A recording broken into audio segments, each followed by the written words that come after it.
Yes, you read the thumbnail correctly. Doctor Strange is a dick. Why is he a dick? Well, let's explore that a little bit more. In Infinity War, we know that Doctor Strange saw 14,605 futures. And in all of those futures, he just saw what we all saw at the end of Endgame, which is our beloved Tony Stark, the creator of the MCU as we know it, snap his fingers and have his triumphant exit from the MCU. But I'm going to show you that that didn't need to happen. Now, let's not get cynical and be like, what was the contract talks? And he needed to, because I get it, you know, real life and all that stuff. But we're sticking to our little fantasy world that we like to all live in. So just let's stay on that track. So why is Doctor Strange a dick?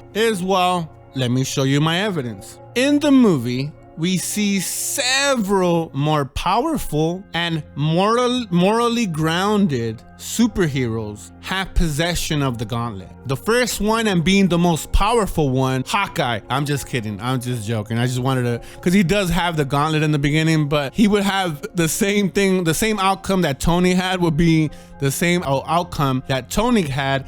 Now, would I do that exchange? Any day I would do that exchange to keep Tony alive. Hawkeye needs to go away. The same way that I would do that exchange in Vormir, and I would still have, or we would still have, Black Widow alive and kicking. But let's take Hawkeye out of this, because he doesn't have any superhuman powers. He's just a regular old human, and he would ultimately, I don't think he had he wouldn't have the strength to just even hold that gauntlet. I think because it was the nanotech that was absorbing some of the power of the gauntlet, it let Tony have that time to say, I am Iron Man, when he was rubbing it when he was rubbing it in Thanos' face. But let's go to our number two. Should be our number one, but let's go to our number two, Black Panther. So Hawkeye hands the football over to Black Panther, and I get the argument, hey, he didn't have time to snap and and he was too busy running away from all the action, and I get that. He definitely could survive the snap. His armor can absorb the energy and would take all of the damage, wouldn't even bother him, and he would be able to have the moral sense to snap Thanos and his forces away. Yeah, you know, he had his sister, he had the woman that he loved, he had the whole Wakanda. He was snapped in Infinity War, so Black Panther could have definitely been a better candidate and survive with maybe a little bit of damage, but we don't know how far, because Shuri did develop that technology to absorb some of that energy. And if Tony's nanotech, for the most part, I mean, he was obviously fatally injured, but for the most part, it held up somewhat okay, given the whole, you know, scheme of the injury and what kind of power the gauntlet had. I believe Black Panther's suit would have definitely held up to the power of the gauntlet. But let's say he couldn't. As we see, he hands off the gauntlet to Spider-Man. Now Spider-Man, the same argument with the Black Panther. Hey, he didn't have time. He was running away.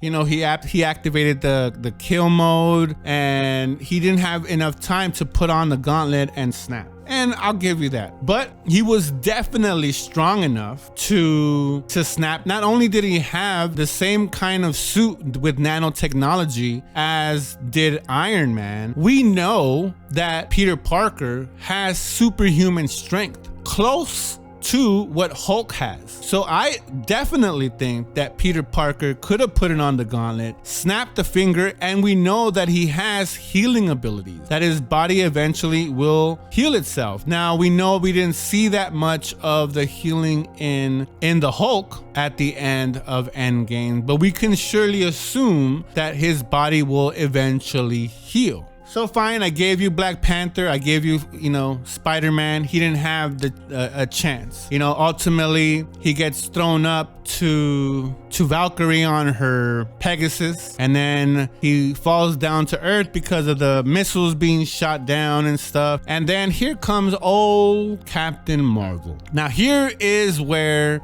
the dickism of Doctor Strange comes in. I give him the whole Black Panther. I give him the whole Spider-Man. But how the all-seeing wizard, the Sorcerer Supreme, couldn't come up with a plan to have Captain Marvel be the one that snaps. She would definitely not be hurt when she puts it on and snaps. She definitely she's morally grounded to perform the same exact snap that Tony Stark does. And we see with that shot where it was all the women on there that she definitely had more than enough time to put on the gauntlet and snap, and everyone goes home happy and no one has to die. So it would seem, given those examples, that Doctor Strange is a dick for letting Tony Stark die. But is he though? Tony Stark was the reason for bringing Thanos to Earth, or better yet, for creating the escalating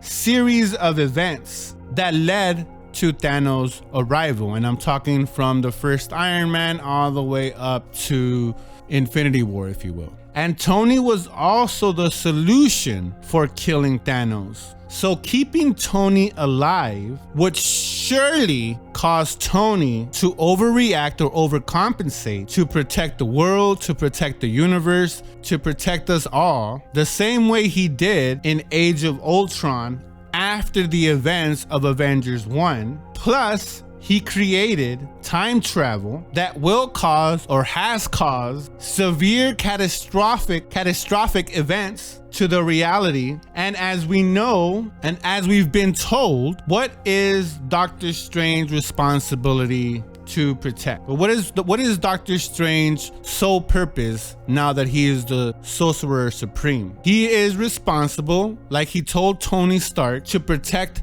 your reality, douchebag. Exactly, besides making balloon animals. Protecting your reality, douchebag. So is Doctor Strange a dick? No, he isn't. But so let me know your thoughts down in the comments. Do you think he might be a dick? Do you think he isn't responsible? I mean, he ultimately is responsible. I don't know how you could shade it either way, but I do agree with the theory that ultimately Tony Stark was a bigger villain and a bigger threat than Thanos was. And since Doctor Strange is not cursed with the responsibility to holding reality together, but he has to protect it.